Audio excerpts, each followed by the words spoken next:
to you that have never been done before. We the people tell the government what to do.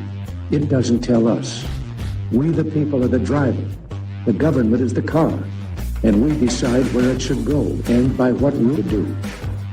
We the people are free. And I hope we have once again reminded people that man is not free unless government is limited.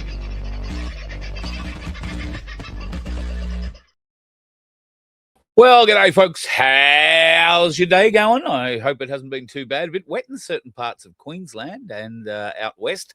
Certainly a bit of rain coming down to the north of me and to the west. Central Queensland's in for a bit of a dousing. But I know that the folks in Noosa are enjoying it. Their gardens haven't had much rain for a few weeks. So getting a bit of a drop at the moment isn't such a bad thing. So if that's what you're looking forward to, great. Let's hope it doesn't turn into bloody floods, washing everything out of your lounge room. That can be a little bit disconcerting. It is the time of year, though, for a gentle piece of weather engineering, regardless of whether Donald Trump seems to have outlawed it or not. There is certainly every indication that there's a lot of it happening. And now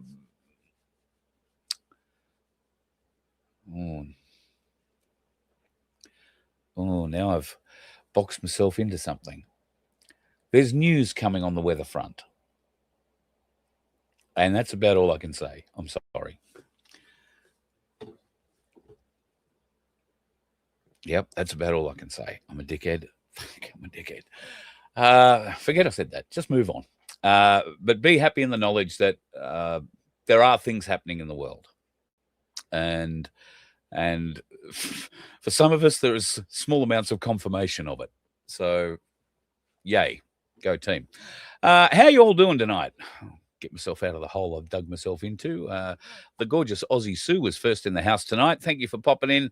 And as always, the best advice she offers to everybody, as we always do, please give us a thumbs up, subscribe, share, let people know about the show. We only speak truth on this show. Sometimes we have a bit of fun with the truth, but we don't tell lies. We don't make lies out of it. Sometimes the truth is just so outrageously crazy that if you don't laugh at it, you'd go bloody mad. So sadly, there is a bit of that going on in the world at the moment. But given some conversations I've had today, there is a general consensus that a lot more people are waking up around Australia and by extension around the world.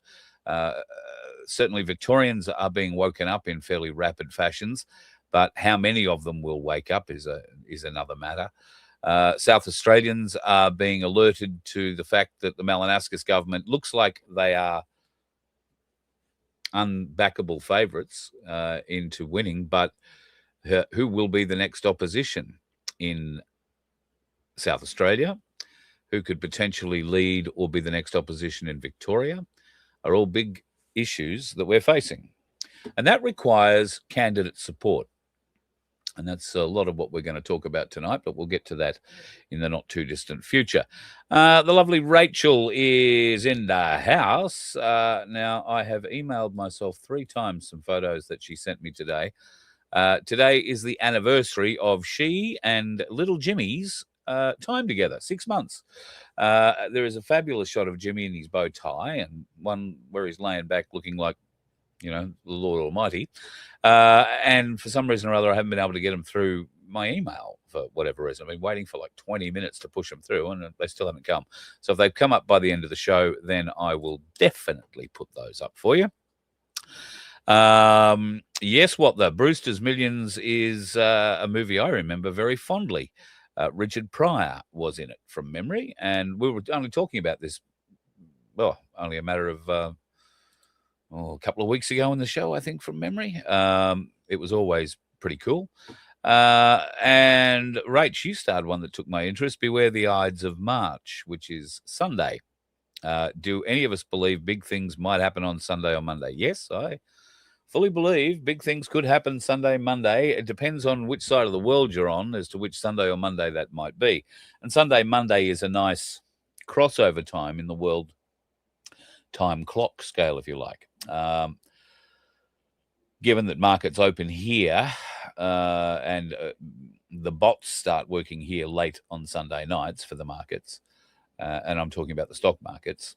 And by Monday morning, New Zealand and Australia are the first to open, followed by the Asian markets, followed by the Americans, the Canadians, and then the POMs. And that's sort of how the schedule works across the day. Will it work on Monday and Tuesday? Or Sunday and Monday? Because even though you and I may not be able to buy or trade silver on a weekend, those people trading futures can. And tomorrow is a very, very significant day. Tomorrow is the date where all of the orders for silver that have been placed for February need to be transmitted, and they would be transmitted to the CME or to JP Morgan, or generally to the COMEX, to say, on the 1st of March, we need to turn up at your office and pick up X amount of millions of ounces of silver on behalf of our investors. At which point the COMEX says, we don't have it. Why don't they have it? Well, the CME group have done the audit. There is 88 million ounces of silver in the vaults. That's physical silver in the vaults. And there is something like 240 million orders for million ounces of orders. That will not be fulfilled tomorrow. They do not have that sort of silver available to them to physically fulfill their contracts. So they will default on them. Now, where you and I lose out is the market makes up its own rules at any time, and it changes the rules whenever it feels like it. It didn't feel like changing the rules when the price of silver dropped $40 an ounce inside 24 to 30 hours a month ago. Didn't think that was anything catastrophic. They didn't need to step in. But you'll be interested to know that a few hours ago, the word came out that the CME group has stopped trading and the COMEX has stopped trading silver. Now, this is in their time frame 48 hours ahead of when they've actually got to turn up and provide the silver to those people that want to take control of the physical product. But this is unheard of pretty much, except they did it once before about a month ago. And that's where the COMEX jacked up the margins and the amount of money that they required from all the traders to back up their trades. Well, that's not available to them again this time round, although they have tried it. And if you're looking at the price now, they've been trying most of the day to knock the price of silver back down. They've succeeded marginally. It's at 121.89 at the moment. It has been as high today as about 128.15. And there is every likelihood that before we wake up tomorrow morning, it'll be back up there again, because London is about to kick in and the trades from Europe will start affecting overnight. So keep an eye on it. I did say ride the bull, but this is the dangerous end of the month for riding anything. I talk pretty positively about what I expect to be the outcome, but it may not be the outcome. It could be exactly the opposite. Somewhere, what could screw all this up for you and I, and those of us thinking we might be able to take a little profit this time round if you didn't do it last time? Well, what could screw it up is that everything in that paper market is lies.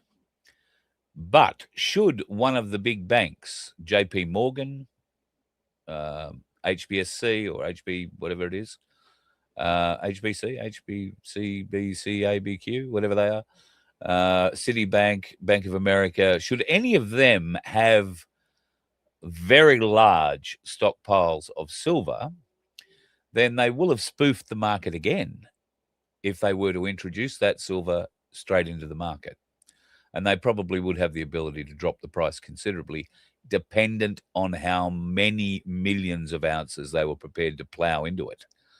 The problem that they've had, and they have tried doing that in the last 6 to 12 months, is that every time they plow their own silver into it, it hasn't been able to suppress the price. All it's done is drive demand. And that's why we've seen a continued escalation. So it's anybody's guess what's going to happen come the tick of midnight at the end of this month. I personally believe that the market is going to suffer a ruction, and that could be, in our terms, Sunday, Monday, or in American terms, Monday, Tuesday, or their Sunday, Monday.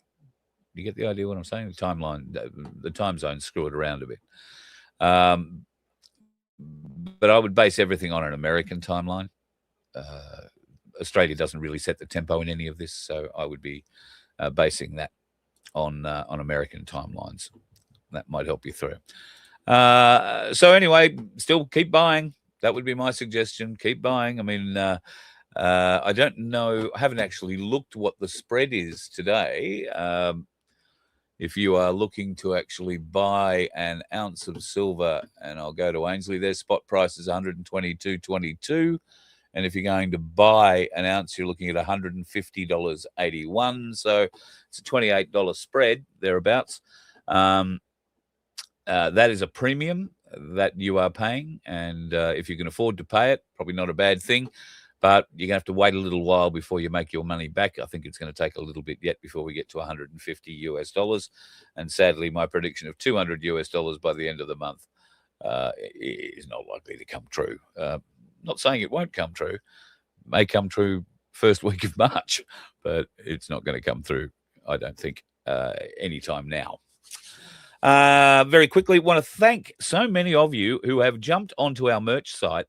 And you've obviously taken a liking to the coffee mugs, both the FBN and the Cacistocracy Cup, I believe, is selling like hotcakes.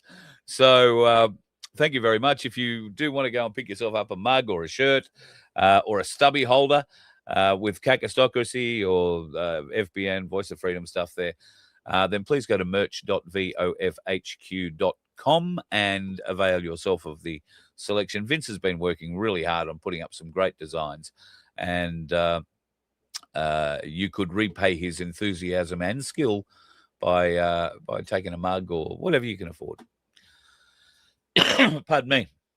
All right, just having a bit of a glance down through your Ray, what are we talking about Basel 3 for? Now, let me go back up here and try and find out what all that's about. So I'm under the impression that we are in Basel 4 conditions right now, but maybe I'm wrong.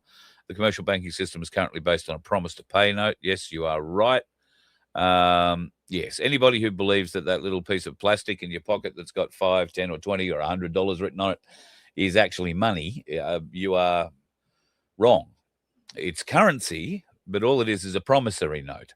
And back in the day, and it's not that far ago, I mean, it probably sounds ancient to young people, but in the 70s, in the 80s, more particularly in the 70s and 60s and 70s, probably halfway through the 80s, your money was ostensibly backed by gold and silver, and it said so. It said it could be redeemed for gold and silver if you wanted it to.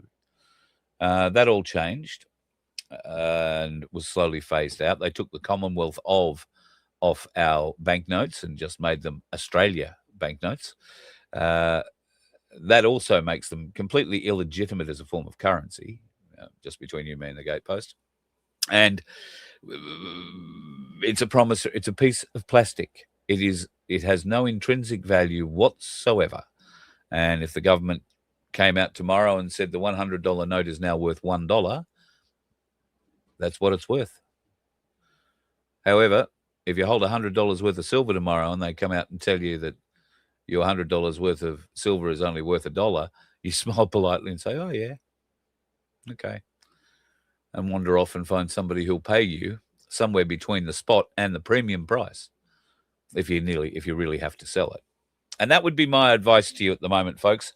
If you find yourself in a position, I don't give financial advice, so take this for what you will. If you find yourself in a position where you've got a bit of a stash and you need to get some cash out, then rather than immediately going to a bullion dealer, and I don't mean to take this away from Ainsley, they'll give you the fairest price they can, But you might find that there are private individuals who will pay you above the spot price, but less than the premium price. So the premium price is the $150 you pay to buy an ounce of silver now, and that's just an Ainsley round.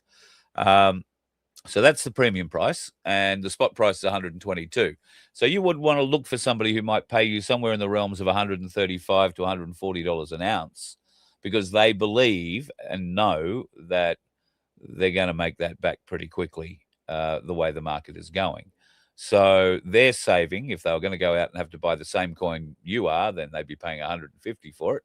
So they'll save themselves $10. You'll make yourself 10 or 20, and everybody goes away happy. However, when you do buy and sell silver like that, you must be extremely careful. You must be absolutely, particularly if you are the buyer, you must know how to test the silver. You must know how to prove that it is 4.9 quality silver that you are swapping whatever it is for. And of course, Black Sheep has a video that we've played here a number of times that will tell you. But if you've got a silver coin and a 20-cent piece, slide the 20-cent piece down the silver coin and see how fast it moves, and then slide another piece of silver over your silver coin and see how fast that moves. And that's what you've got to look for. There's practically no friction with silver on silver. It's beautiful. Anyway, enough for my little hints and tips on that part for the day. Let's get into some of the things that are happening around the world. And there are some pretty interesting things happening just here in Australia. How would you like to be a Muslim girl? So here's the deal. Islamic schools in Victoria have been tracking their female students' menstrual cycles since primary school. That is the statement made by a number of 16-year-old girls who go to Muslim schools in Victoria. And when approached, the school principal said, yeah, of course we do. And, we send them off to the girls' room during prayer time. So they're segregated from everywhere else, probably just the other girls. At prayer time, they've got to go off to the girls' room where they stay, don't have to pray. They're excused from prayers. They get to watch religious videos instead, apparently. If those girls spend more than 9 days in a row going to the girls' room, their parents are called, because clearly there'll be a medical problem or something's not right. Or should the girl, for whatever reason, turn up more than once in a month, parents will be called, many questions will be asked.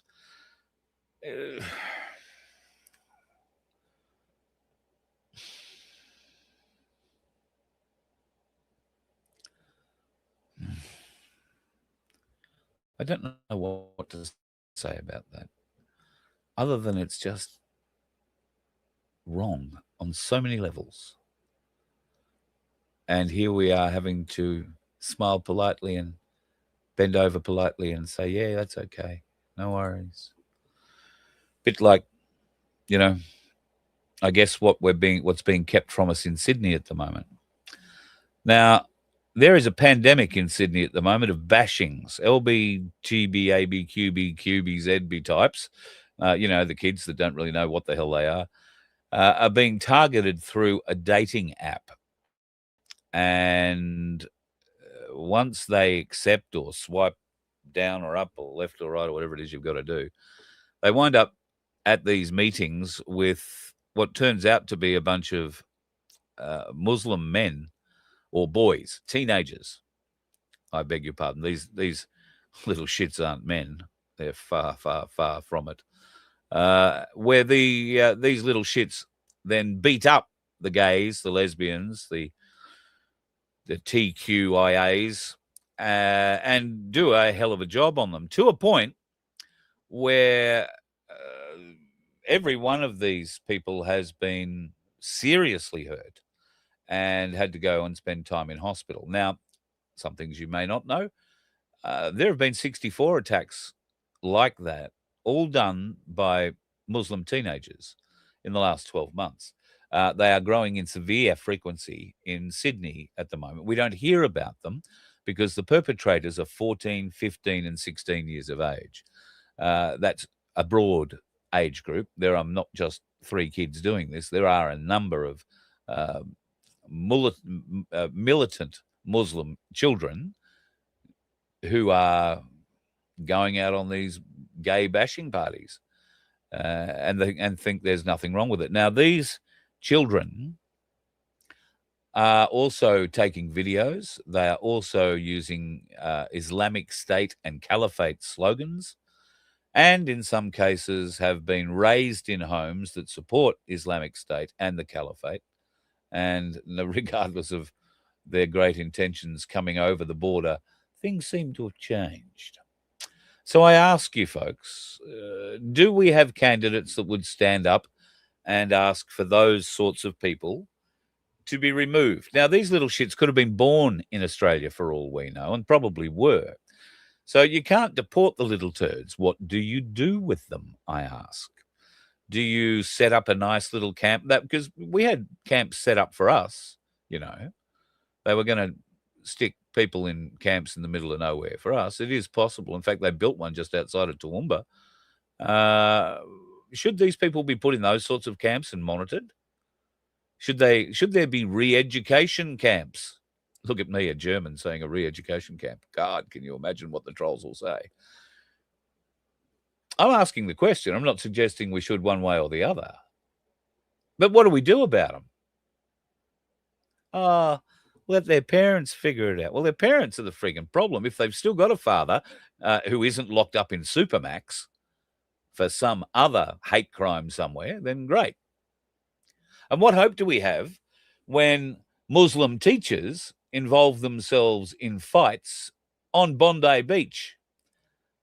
Because that's exactly what a senior teacher from a senior Islamic school did, presumably on a day he wasn't noting down his female students' periods, turned up at the beach and wound up smacking a Jew fairly solidly in the mouth.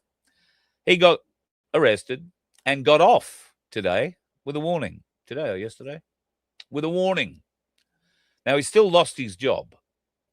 He still lost his teaching credentials. Now, whether or not, because he got off with a warning, no conviction recorded, he'll have all that restored to him, and he'll be back taking note of 12, 13, 14-year-old girls' periods before you know it.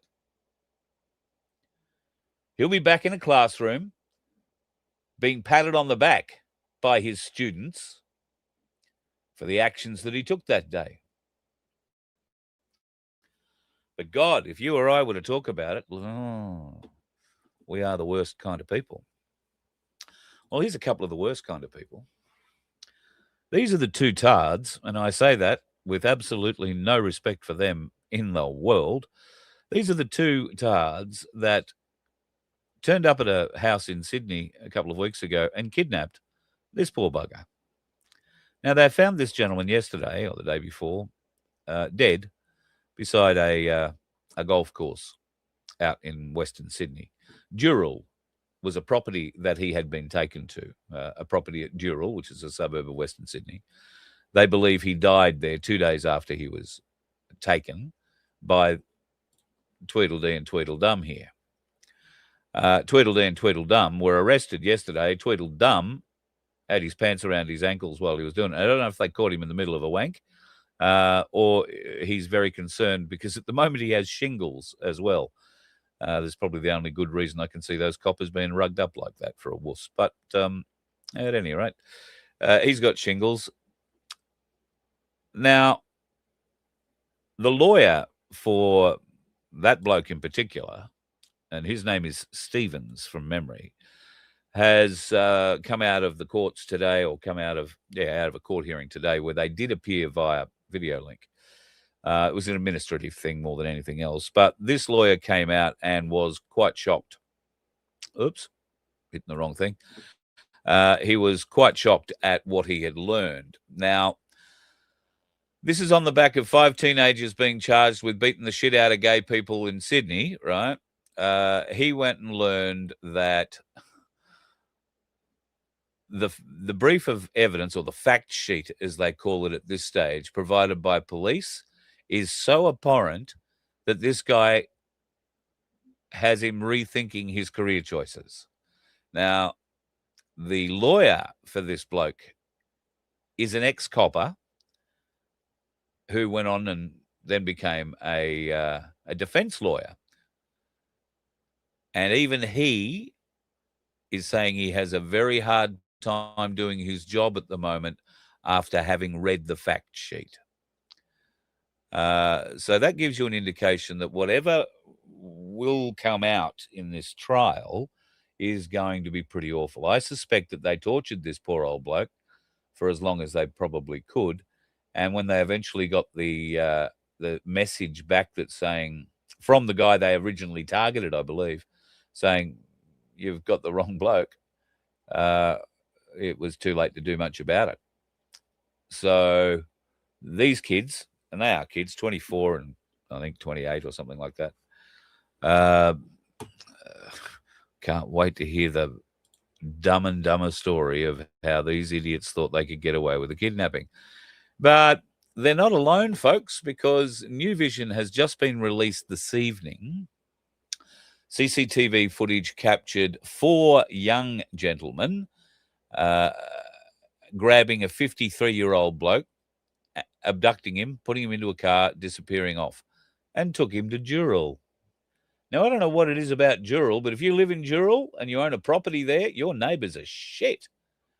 Because I'm figuring if you're still in Dural, you haven't been one of the properties that the police have raided and cleaned up everything. But my God, a lot of stuff goes on out in Dural. So turns out this footage is a few weeks old, and police were able to get to this gentleman at a property in Dural and save him 2 days after he was abducted. He was taken at like 6 o'clock in the morning, and 2 days later they had him.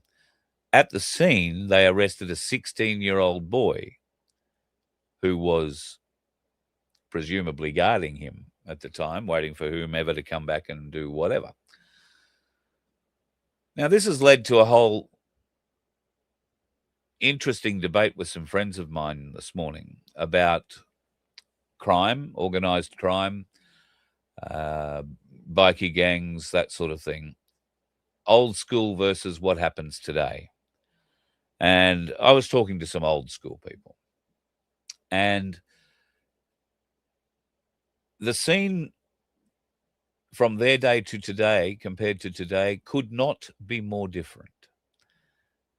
The idea of going out and killing someone, even if they had ripped the club off in a drug deal or something, that was not something that was taken lightly. A decision to go and kill a person was not taken lightly by, any of the clubs, as far as I'm aware, back in the day, because the consequences for doing so were severe.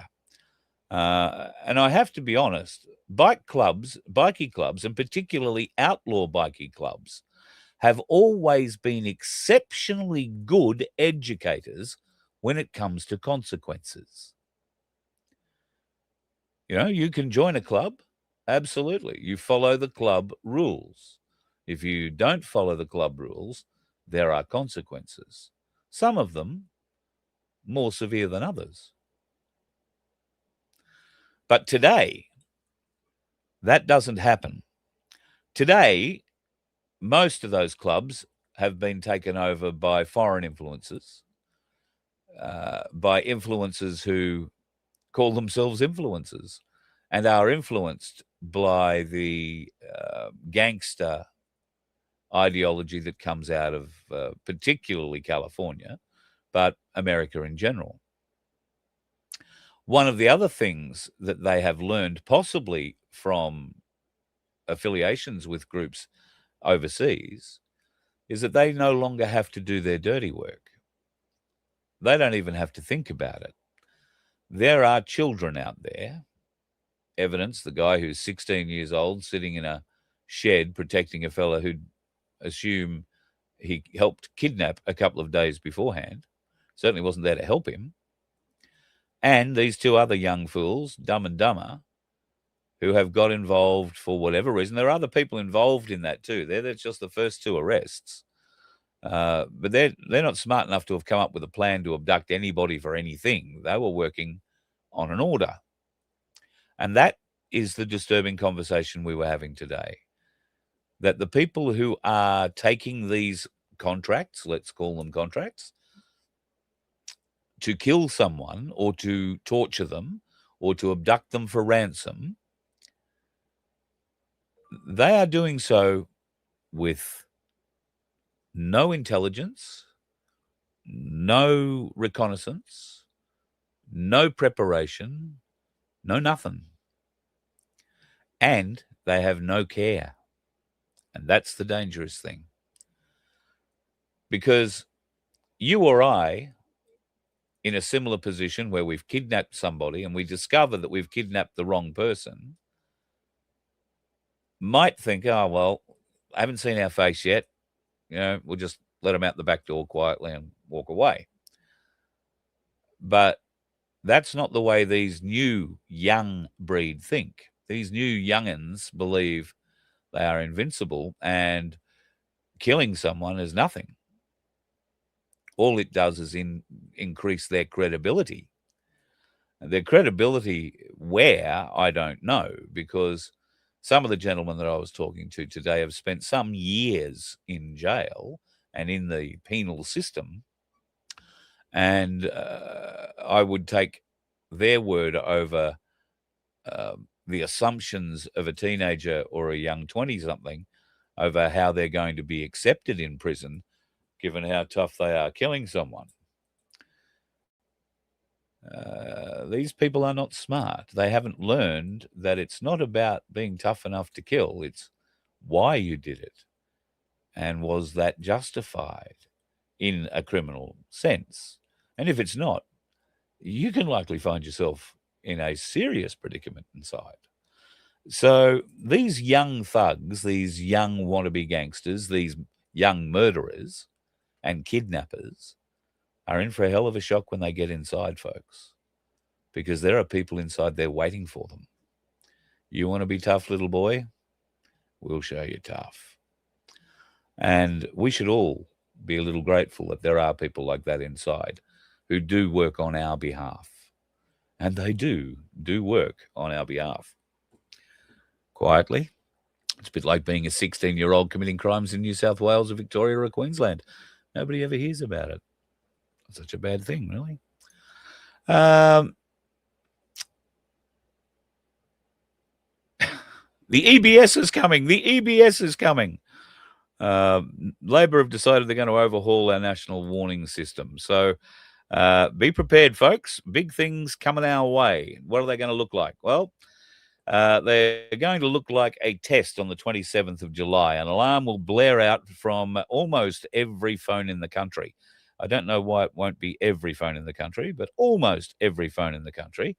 It will be a non-dismissible alert. There'll be flashes up on the screen, and it will say First National Oz Alert or something like that. Now, this is a test.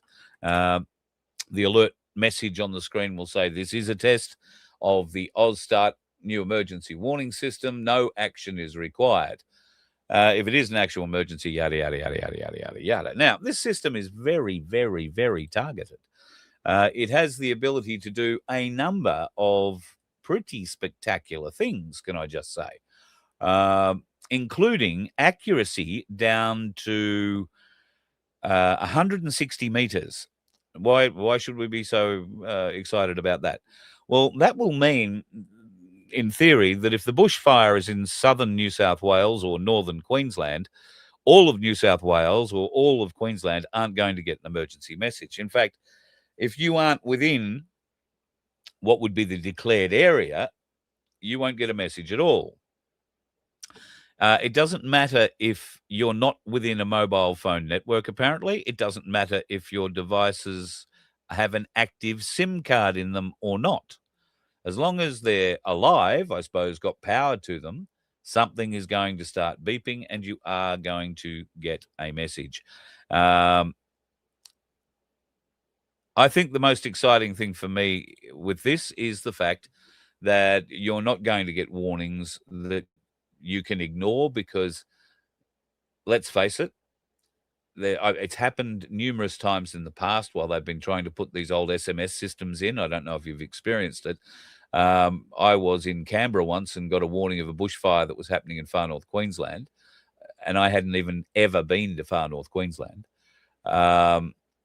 I've had a warning about floods that were happening 1,500 kilometres away from me. Okay, floods can travel south, but it wasn't really relevant. And what that sort of messaging does is it leads people who are unaffected by the disaster or whatever the emergency message was sent out for.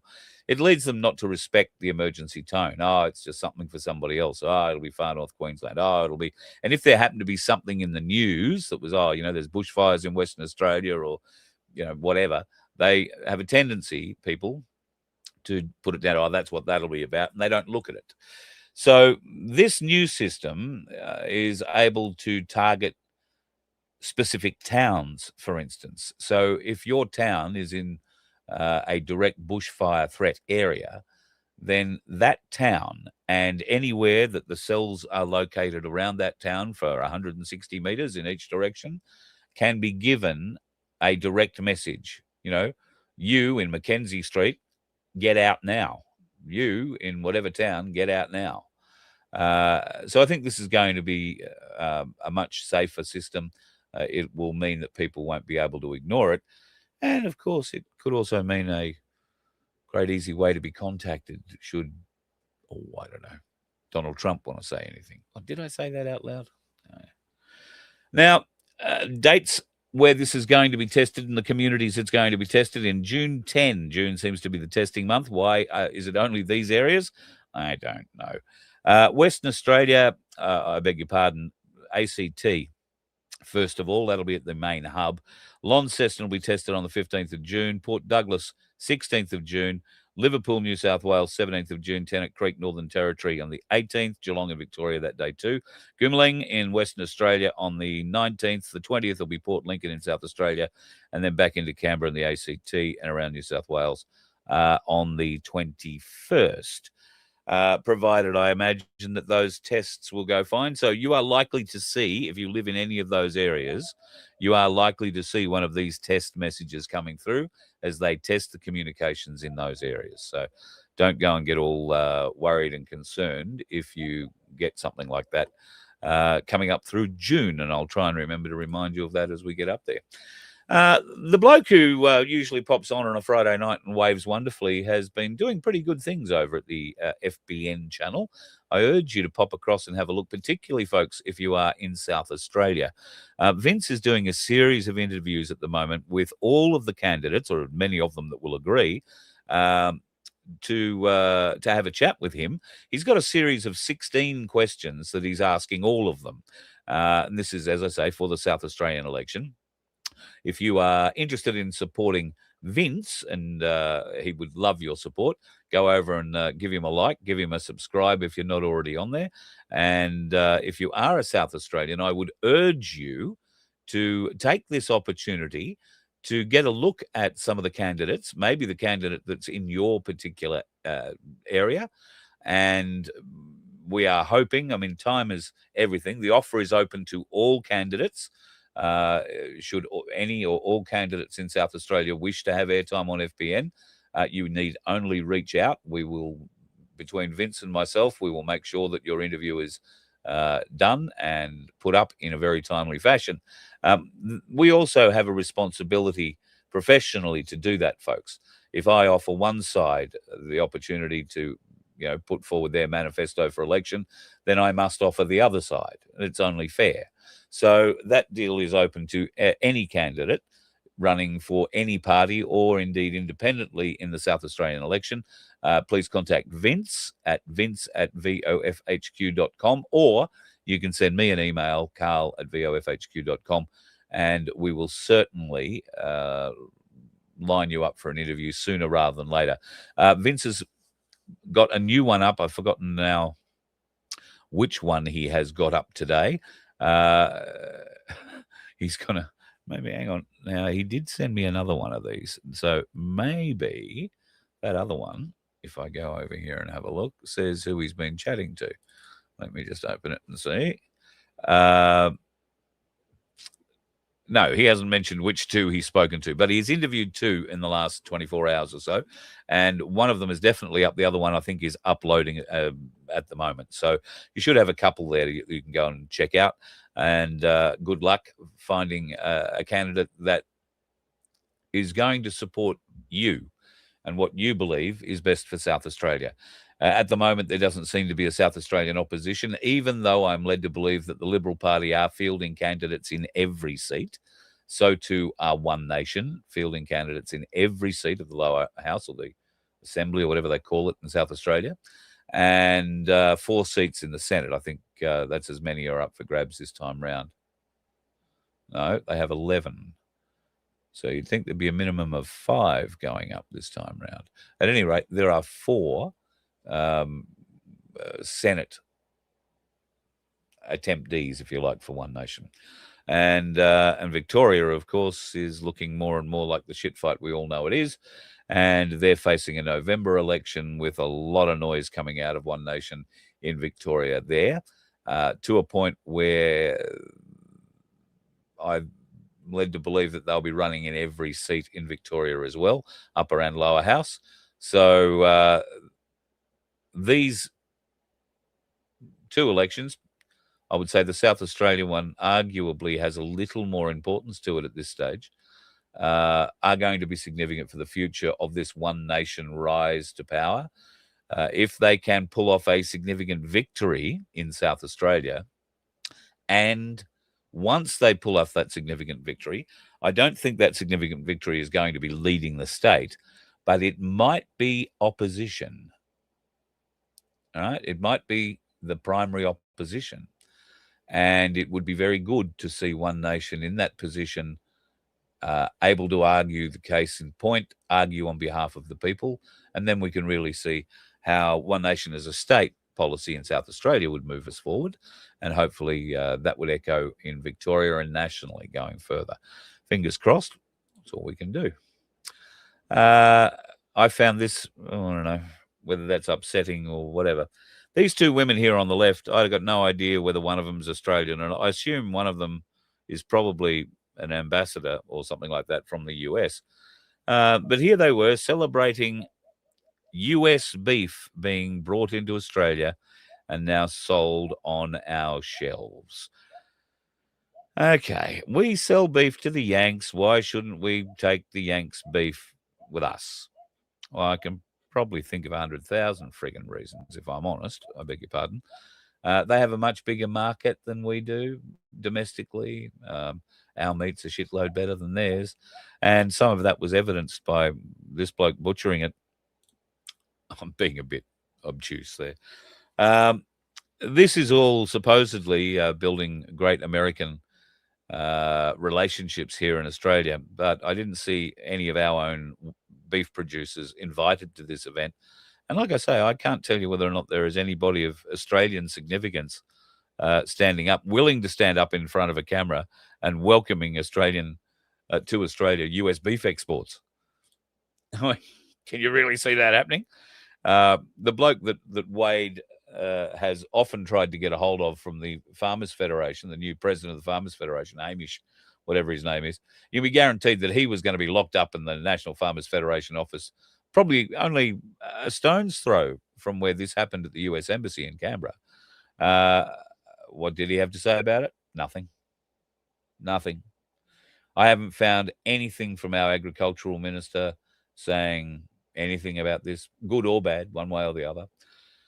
I think it's just another hot potato they don't particularly want people to be looking at, tasting or touching right about now. They are a sad, sad mob. But we move on. What else do we move on to here? Oh, yeah. Now, this is interesting. This is a Democrat. Now, this Democrat was seated last night as we watched, or yesterday, as we watched the State of the Union speech from Donald Trump. He has come out today and attacked all his fellow Democrats. So this senator, John Fetterman, I have a little bit of respect for. He says the yelling, screaming, holding up of signs, I don't care if the president is Republican or Democrat, don't do that. Respect the office. When half the people in my party haven't shown up, some choose to yell and scream, some chose to wear badges saying fuck ICE, some chose to be yelling and screaming, ranting abuse, as you would expect from a Somali freeloader. Sorry, he didn't say any of that. Some choose to yell and scream. That's what he said. Well, that's not what we want. I don't think dancing frogs really moves the ball for us as a party. Not quite sure which dancing frogs he was referring to, unless it's our favorite frog. You all know about that one. So at least there's one Democrat who didn't get off his ass and stand up and applaud, who didn't get up and support Americans when Donald Trump said, will you please stand up if you believe that the job of American government is to look after and protect the American people and not illegal immigrants. He didn't stand up then. He would have made his point there a lot stronger. I mean, he looked embarrassed. There are a few shots of him during the whole thing. He looked incredibly embarrassed to be a Democrat. And I would have been if I'd have been in the room and pretended to be a Democrat. You couldn't possibly think any other way. Sick, strange, stupid people. But they are what they are, and all we can live in hope for is that at some point they have been caught, they have been measured, and they have been tagged. And to that end, I want to throw back a few years and thank my good mate Glenn for posting this memory up. Glenn, Patriot 101, posted this up on his Facebook. Do you remember the deep state foot brace? Do you remember anything at all about it? Now, these were all the rage a few years ago. Plenty of celebrities had apparently fallen, tripped, fell, done real damage to their legs. But every one of them is wearing a tracker. That's the story. If you also go and drill down into this picture and look for other pictures of these people, you will also find the Illuminati hand over the eye photos from all of them. There is at least one of them that's got the red shoes on, the red leather shoes. And these are just a handful that he's grabbed. There are so many more. I know we've been on this game for a long time. We've been filled with information, some of it real and relevant, some of it diversionary, and useless.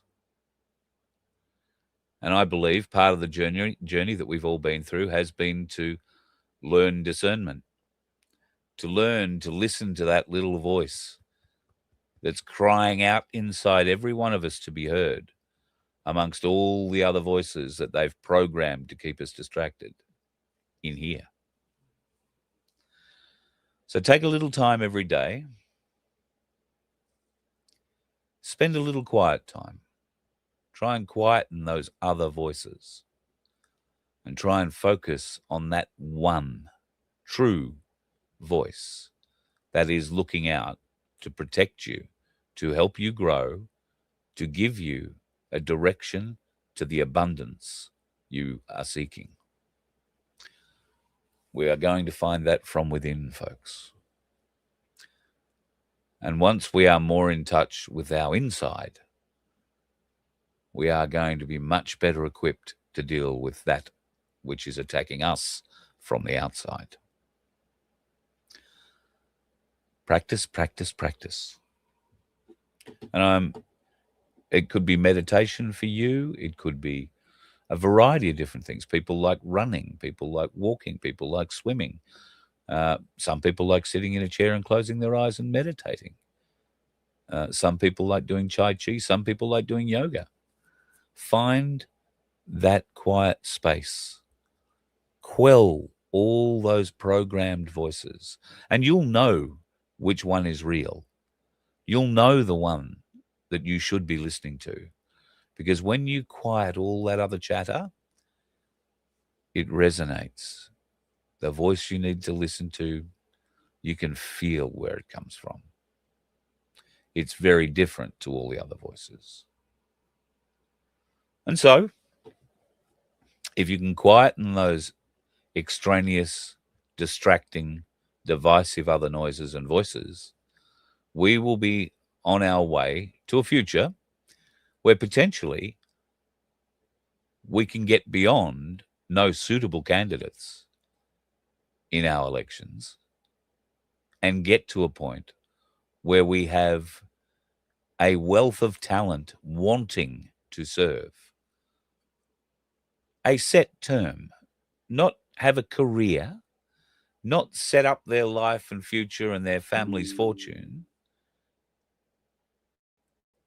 just a set term, 4 years, maybe 8, just enough to make sure the programs get started, that they're kept on track, and that somebody is trained to follow you up and keep the program on track. This country can go a lot further. But until we can get a voting paper that has something like no suitable candidate or none of the above, then we're stuck with trying to work with what we've got. And what we've got at the moment is a phenomenal wave of support for one particular party, and that particular party promises to make the greatest, most significant changes in this nation's history if it is elected to power. Now, I don't know why we would have any reason to suspect One Nation would be able to do this. But what I do know is that the Liberal and Labor Party definitely are not going to do this.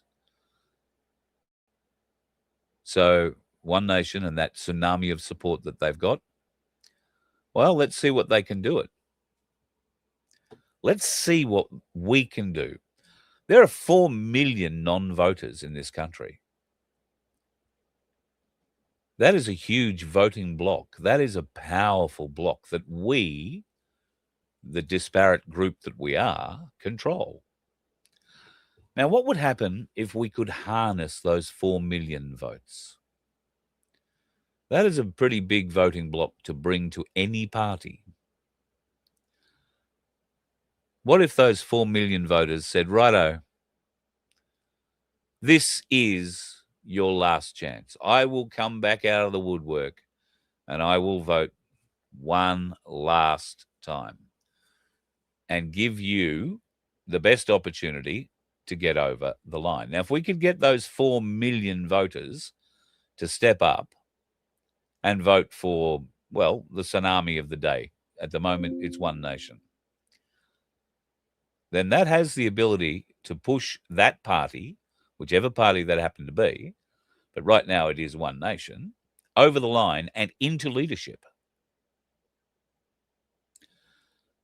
But they would only get that power on the proviso that they did a few things once they got in there. Started making great changes.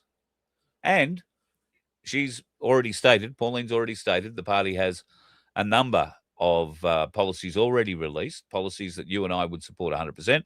Get out of the WHO, get out of the WEF, get out of the UN, get out of the Paris Climate Agreement, stop the climate lunacy, start slapping those climate fantasized scientists around the head and ears profusely, sack them, and put in people who actually understand what science is and not how just to maintain your own funding.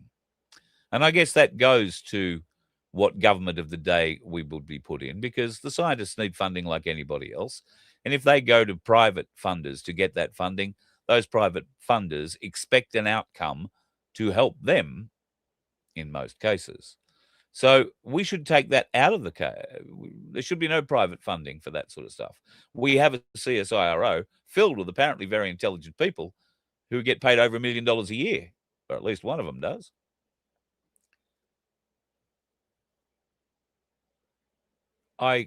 We have the skills, we have the people, we have the abilities, we have the infrastructure.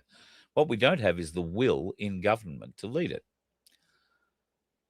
So instead of no suitable candidate, which I believe has to be our next step, because if one nation cannot ride this tsunami of support over the line and make significant differences with it,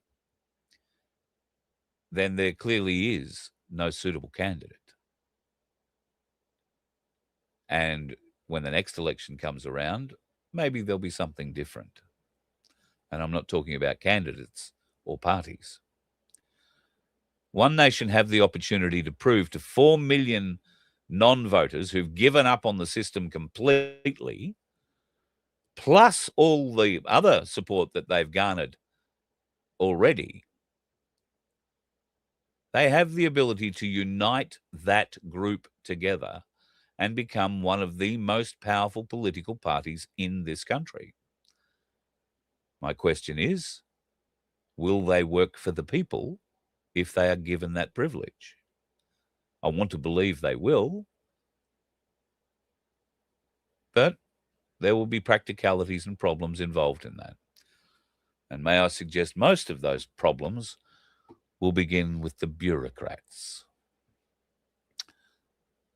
Those human beings that have been in the swamp all their working lives, who've been greasing, grafting, and licking politicians of every flavour for their entire career, and greasing their way up the public service pole, probably in more ways than one.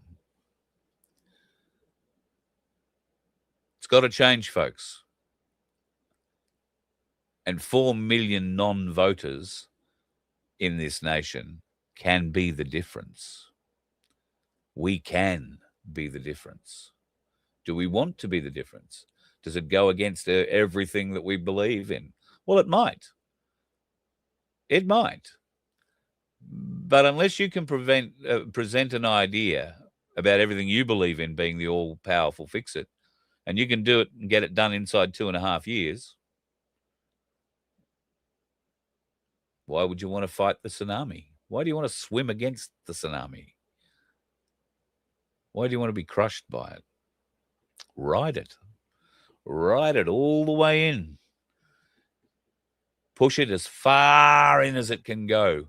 Create as much wreckage and damage by getting one nation as deeply into the power places of this nation as we can.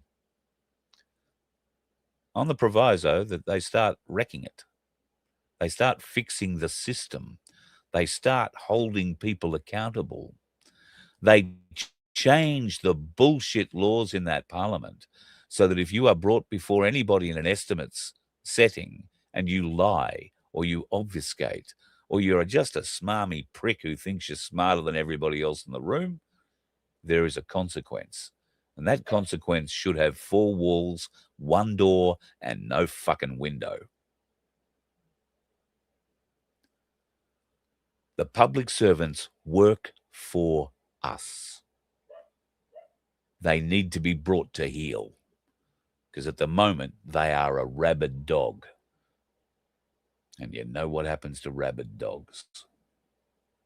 Have a good night, folks. Stay off the roads. The dickheads are out. You let one ant stand up to us, then they all might stand up. Those puny little ants outnumber us 100 to 1. And if they ever figure that out, there goes our way of life. It's not about food. It's about keeping those ants in line. That's why we're going back. Does anybody else want to stay? Let's rock!